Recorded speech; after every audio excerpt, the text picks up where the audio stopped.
Hello there, gamers and gamettes. My name's Lorne Riseley, host of Defunct Games News, bringing you the good, the great, and the gooberific of gaming news every single week. And coming up this week,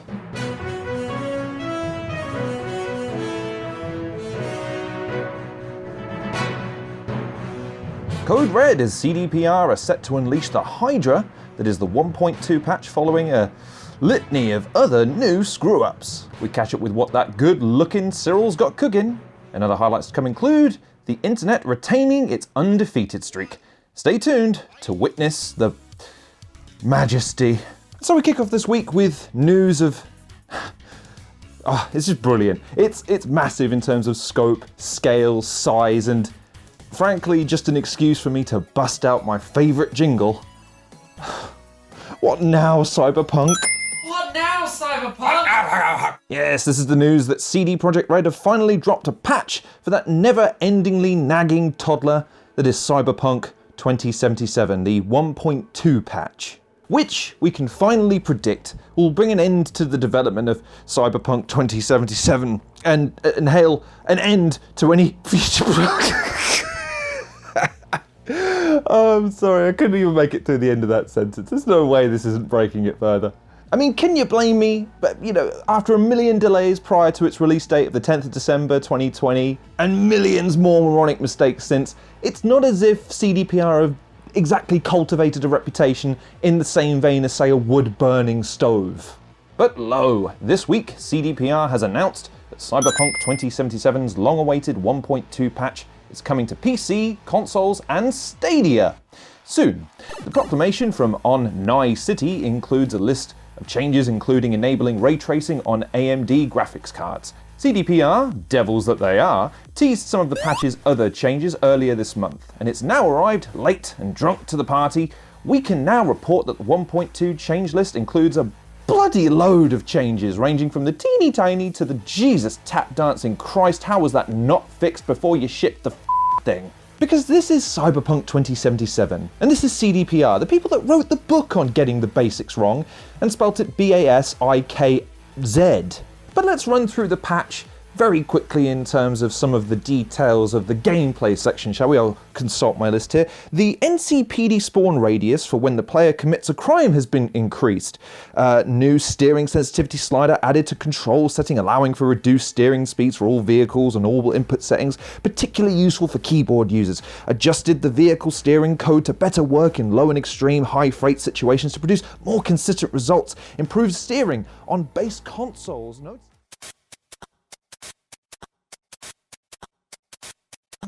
And finally, the car will no longer be misplaced after skipping the ride to Pierre's restaurant with Jonathan in Cinnamon.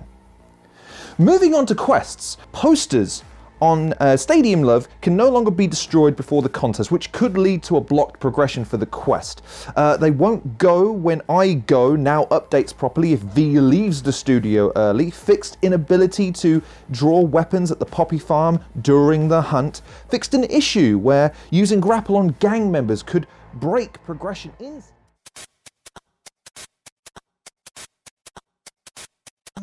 And completing Psycho Killer now rewards the player with experience, and they have increased the value of Liam's bribe in violence. Okay. Then, in open world, they fixed an issue where it was impossible to complete the objective for destroying flamingos if they were destroyed before the objective was active in Epistrophe Rancho Coronado. Collisions will no longer fail to stream in randomly during driving, which could lead to V driving into buildings and falling out of the world. Destructibles will no longer become indestructible after a save. After that,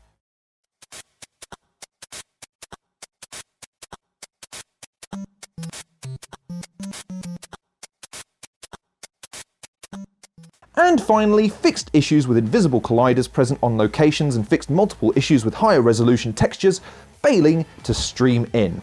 But that was it. For open world items, you still had cinematic design, environment and levels, graphics, audio, animation, UI, and of all things, the fucking credits section to fix. And in total, the list is staggering in its size and scope. Frankly, if CDPR claim that there is an aspect of the game that wasn't listed on this patch, then someone for the love of God call the fire brigade, because their collective pants are burning brighter than the blaze Cyberpunk started on the internet when it dropped in 2020 DK. You remember, that year that refused to quit kicking us all in the dick, hence the DK. But two things are worth noting here for their pure hilarity. Despite being literally millions of bullet points long as mentioned, the list ends with the phrase, "and many more." And many more?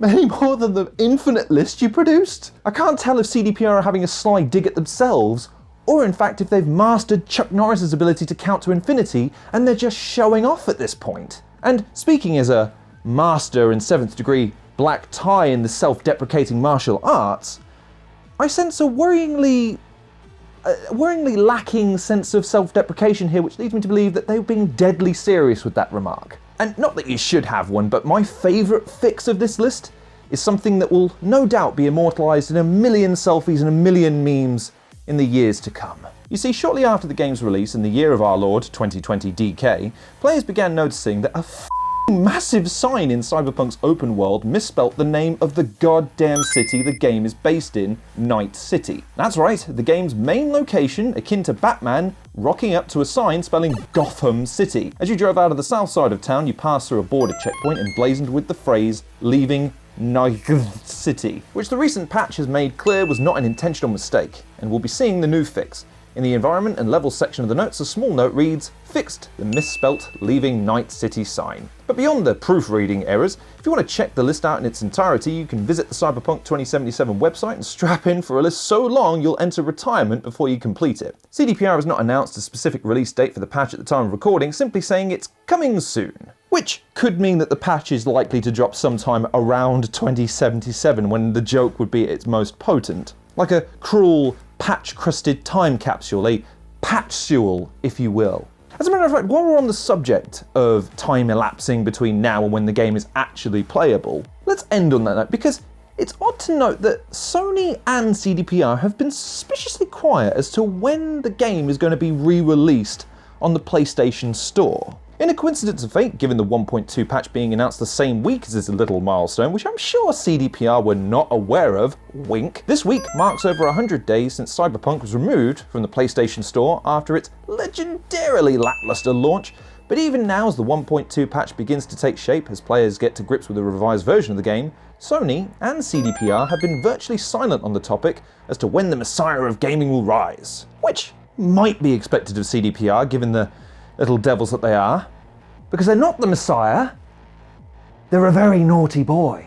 But given the initial statement from Sony after the game was pulled and offered refunds for the game, they added Sony Interactive Entertainment will also be removing 2077 from the PlayStation Store until further notice, strongly implying that the decision was Sony's. One might think that they would be the ones most eager to get the game back on sale to reap the rewards of Reeves. Who knows, maybe we're dropping dinero on it as we speak, as it could return today, tomorrow, anytime. But then again, the more likely option is that it will be released when the PS5 version of the game is up to scratch. But only time will tell what Sony has in store and when the game will be back like the Mac. And this is all notwithstanding the investors call that CDPR had this week, where they managed to confuse basically everyone in the gaming world. During the investor call, it was stated, previously we hinted that our next AAA would be a multiplayer Cyberpunk game, as stated by Adam Kikinski, who explained, but we have decided to reconsider this plan, given our new, more systematic and agile approach. Instead of primarily focusing on one big online experience or game, we are focusing on bringing online into all of our franchises one day. Later going on to state that that's all they had to say on the subject, despite hordes of people being left baffled as to whether or not this applied to Cyberpunk, or Witcher, or if even multiplayer was being considered. Which I think if CDPR approved, if it confuses gamers, meh, who cares? But when the subject turns to the investors being confused as to whether or not their investment is actually going to be growing or shrinking depending on the next calamity they produce, Adam Kikinski did the equivalent of a shoulder shrug emoji and then went on to say something loose about the fact that they'll reconsider how they engage with people in the future, because of course it was our fault all of this happened. Oh, and last thing on the CDPR thing, the DLC names have leaked, because of course they did. I mean, sure, CDPR denied that they were legitimate, but given 3 of the titles had the word expansion in them, I mean, come on now, guys. In any event, what do you make of the update? Will this be enough to convince you to part ways with your wad burning a hole in your pocket, or are your fingers still burnt from the smouldering sack of that was the game upon release. Leave us your thoughts in the comment section below as we bid farewell to the Cyberpunk 2077 segment in what I'm assuming is going to be the last time we talk about makeup sex. Oh God. I'm sorry I couldn't make it through that one either, but come on. This patch is going to break it worse, surely. Come on.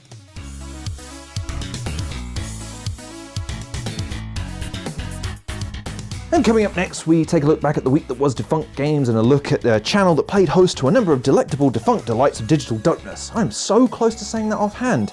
Coming up first, we had a review of, actually, sorry, I need to discuss something before we begin. I need to address some controversy here because I need to draw a line under this. We need to see what conclusions we can draw from the situation. We need to attempt to draw some kind of sense from it because there seems to be some doubt as to whether or not Cyril won the last quiz or whether or not, you know, maybe kind of, sort of, perhaps, just on the off chance, we drew. I mean, look, frankly, I get it.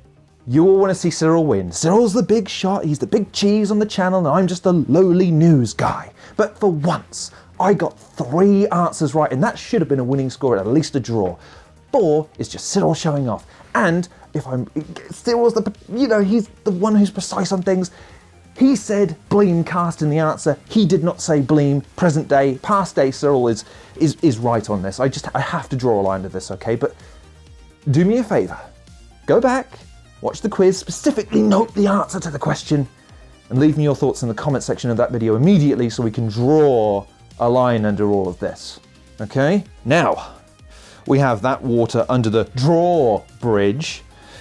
First up this week, Cyril gave us a review of Geminos, Animal Pop Stars. Cyril states, if you grew up playing the Nintendo Entertainment System, PlayStation, GameCube, or even the Xbox 360, then you're way too old to enjoy Geminos, Animal Pop Stars. With the endlessly cheery music, empowering message, simplistic mini-games, and emphasis on dress-up and decoration, this is only for the younger set. But even if your kid loves cute animals and generic pop stars, they'll ultimately grow bored of this easy difficulty and constant crashes. If you're trying to introduce your kids to the world of music, then maybe it's worth doing so with gem-nosed animals. Everybody else should skip their world tour. Sheesh, really giving it to the young whippersnappers there, Cyril. But still, I'm saying that I too am a mature, cultured, elder statesman of this channel, and I'd have no interest in such juvenile things as well. I'll set my lasers to stun. I'll protect you. Coming up next, we had another review, this time of The Fabled Woods. Cyril exclaims The Fabled Woods is a 30-minute adventure that took me 2 hours to play, not because it's hard or filled with brain-busting puzzles, but rather due to a number of frustrating technical problems that left me running in circles. From the story, to the setting, to the painfully obvious twist at the end, this is a first-person narrative game that trips over every branch and rock in the forest. Even if it wasn't packed full of game-breaking bugs, The Fabled Woods would still be worth skipping because of the hackneyed storytelling and depressingly short runtime. I have a hunch that this fable is going to be instantly forgotten. Difficult to say if Cyril will like this one, isn't it? Go on now, Cyril. Don't sugarcoat it. And finally, Cyril got a hat-trick of reviews, hitting the back of the net with a review of Paradise Lost. Cyril states, if you love the mystery and world building of BioShock but don't want any of the action or violence, then there's this bunker in Poland that you should probably visit.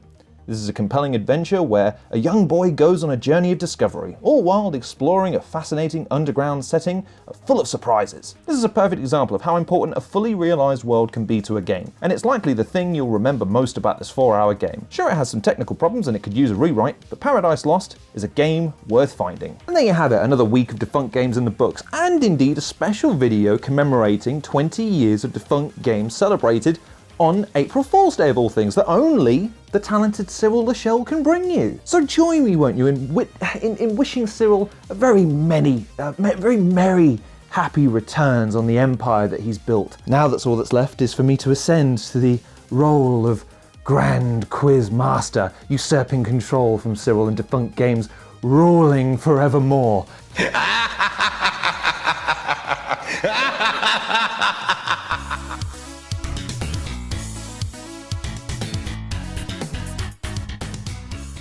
And finally, we wrap up the show by wrapping up your week by bringing you a bunch of stories that we thought might tickle your pickle and give you a giggle, and if you appreciate that, stand up and give us a wiggle. young hip rappers still say wiggle, right? Why? What do they say instead? Twerk? Word? Anyway, coming up first, we have a tale as old as time, art as old as line, as a young man proves that there is no extreme not worth going to for a bunch of bits of shiny cardboard with erratically drawn cartoon characters on them. A 28-year-old Tokyo resident has been arrested for allegedly breaking into a trading card shop atop a 6-story building to steal Pokemon and Yu-Gi-Oh cards after climbing over the side of the building with a rope. The word allegedly seems to have been used quite loosely here, considering not only was he caught on camera doing it, but he admitted to it. Mainichi reports that in the early morning hours last week, Kensuke Nakanishi anchored a rope to a railing on the roof of a building in Higashi Ikebukuro. Police say that he climbed nearly 16.5 feet down the building without a safety wire and then broke the store's window with some kind of tool. Which is ridiculous. Everyone knows if you get into a tight spot in Pokemon, you use an escape rope or fly. Noobs, huh? Nakanishi is accused of stealing around 80 cards from Pokemon and Yu-Gi-Oh worth $9,120 and another $2,370 in cash, claiming he did it to pay off a debt, stating, "I was in the rock climbing club at school," Nakanishi said, "so I wasn't afraid of heights." I gotta be honest, I totally feel this guy's swag, especially considering it's hardly the most evil thing to have happened this week. That honor goes to Little Nas X and his new Satan shoes, churned with only the finest of human blood and cursed to perfection. They say you can really feel the damnation. Now seriously, I'm not one for condoning theft, even sweet Mission Impossible style theft for Pokemon cards. But when it comes to those shiny little gits, I can relate, if only because of one elusive little git of a card to me personally. As elusive as, say, a 6'9" bronze medal winning Russian athlete turned Instagram model cosplaying as the vampire lady from Resident Evil, because that would be ridiculous. That's a thing? Anyway, back to my card crisis. This week, said card got a little further out of my grasp. The card, a first edition Shadowless base set Charizard, was sold out of Portland, Oregon to an unknown bidder for a whopping $311,800. As a rare PSA 10 graded card, it is essentially in pristine condition, with many cards straight from a pack struggling to hit that grade. And the reason? I never owned a shiny Charizard. Never! And now they're going for more money than Cyril earns in a week. Listen here, Nakanishi. When you go out, me and you have a caper to plan. I wanna be the very best, like no one ever was. Coming up next, the modding community strikes just in the nick of time to bring the banter, as despite a rescue effort slower than, say, a Game Boy designed to mine Bitcoin, which is a real thing, by the way, the Ever Given blocking the Suez Canal not only made for some, ironically enough, not evergreen content, because it's timely, it's not going to be timeless. The modding community got in with some jokes of their own. It began innocently enough, with someone adding the trapped Suez Canal cargo ship to Microsoft Flight Simulator. The mod, which released this week and already boasts hundreds of downloads, adds the cantankerous container ship as a diagonal landmark that stretches across the canal. It's not even the only mod getting in on the action either. Another slightly more detailed one released that not only adds the stricken ship, but also a number of additional vessels held up by the incident, both north and south in the canal. There are even tugboats trying to dig it out to add to the drama of it all. A nice yuck at the stuck in the muck cargo ship, I think you'll agree, but someone went even further. Designer Eric Wilder released a short-form game called Suez Canal Bulldozer onto Itch.io recently, and it puts you behind the wheel of a lone bulldozer as you try to unwedge the 1,300-foot boat in order to save global commerce. But here's the really good bit. No matter what you do, it will always say the same message. It's super stuck. Nothing you do, no matter how many times you press, no matter how many times you go back forward, there's no secret ending, you cannot unend the canal boat. Much like the Google Stadia, you can't upend the thing, no matter how many edges you bring. Bulldozers or browsers otherwise. Oddly enough, the game's aesthetics and sound are purposefully similar to the early Pokemon games like Red and Blue, which Wilder told Kotaku was about the omnipresent memes about the global event that inspired him to put the game together. Said memes compared the struggles of living in our current pandemic conditions with the ineffective solutions that we try to use to solve these problems. I just thought the futility of the meme was hilarious, Wilder said. I had to spin that into a game. Does remind you of the Snorlax in the early Pokemon games, doesn't it? And a nice segue in from the Pokemon cards into current day events of the futility of the world that we're facing right now. Oh, I made myself sad. But you gotta hand it to Wilder. His game not only makes you think, it makes you laugh. Now, if only the game could turn you on like we do here, the sexy bastards that we are at Defunct Games, the game would have it all. No, you look smouldering today. However, hilarity may be short-lived. As you may have seen, traffic has resumed in the Suez Canal after the stranded container ship blocking it for nearly a week was finally freed by salvage crews, and like Arthur retrieving Excalibur or China busting the world's largest video game cheating operation, which actually happened this week, 55 million in revenue, is a massive relief for all involved. One assumes the demand for Suez Canal games will dry up now, but hey, Fall Guys and Among Us became big despite being crap, so stranger things could happen, I suppose. And on that note, we end with Among Us news. Big news, huge news in fact, undeniably massive news of epic proportions. Their next release will include a poo pad. That's right, a poo pad. And you all dubbed me dumb for dumping on Fall Guys Fortnite and Now Among Us. You all called me crazy for crapping on them, persecuted for me pooping on them, and now we have the games themselves showing you literally what they are. Big old piles of... God, what's a word for feces I haven't used? A bleepable one.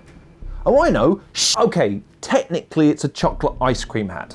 At least according to the developers, that's what it is. It's a chocolate ice cream hat. But come on, it's... Look at it! Chocolate ice cream. It's a turd. You know it, I know it. The new hat arrives as part of the big update launching on the 31st of March that added a brand new airship map, an account system, and other new free hats including a heart, a unicorn, and angry eyebrows. But my point stands, when you're adding a poop hat into a game to improve it in a week where people were reporting infinite loading screens and the best they could suggest was try restarting the game to fix it, that proves my point. And no, you're biased against games that the younger generation like that you don't. You're biased, not me. But if you want to check it out and see what it has to offer, bias aside, go check it out. It dropped a few days ago. No pressure. I'm not going to judge you. Well, that's been the happenings of the week. This has been Defunct Games News. My name's been Lorne Riseley, host, and indeed, I hope you enjoyed the video and you're inclined to like, share, and subscribe and give us money if you're so inclined to do so and all that good jazz. As always, I would suggest that you do a number of things. First of all, check out the Defunct Games Discord. I'm on there most days now, so is Cyril, so come by and say hello and tell us how sexy we are. Go check out Defunct Games, the website, defunctgames.com. We're still looking into the links issue, plus we're always posting new content on there and updating the archives. Also, be sure to go and check out Cyril over on Switch Planet. He's uploading content there on a fairly regular basis, and he would appreciate your support as always. In the meantime, thank you very much once again for watching. I hope you've had a happy Easter. And be sure to check in next week with us. We've got a bombshell of an announcement of truly seismic proportions and you don't want to miss it. This could be something that changes your life. In the meantime, before you do any of that, please take care of yourself, stay safe, and we'll see you next week. Poop hat, people! Poop hat! Hey, thanks for watching Defunct Games News. Like what you saw here, then you should know that we're going to post a very special episode next week.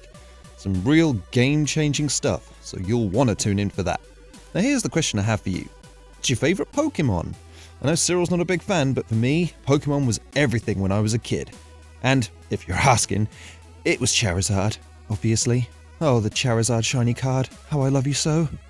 In other news, Cyril has a packed week in store for you, including a new Game Over episode, plus reviews of Genesis Noir, Bloxplode, Luckslinger, and 8 Doors, and more. If that sounds good to you, then I strongly recommend you click that subscribe button and support what we're doing here. Until then,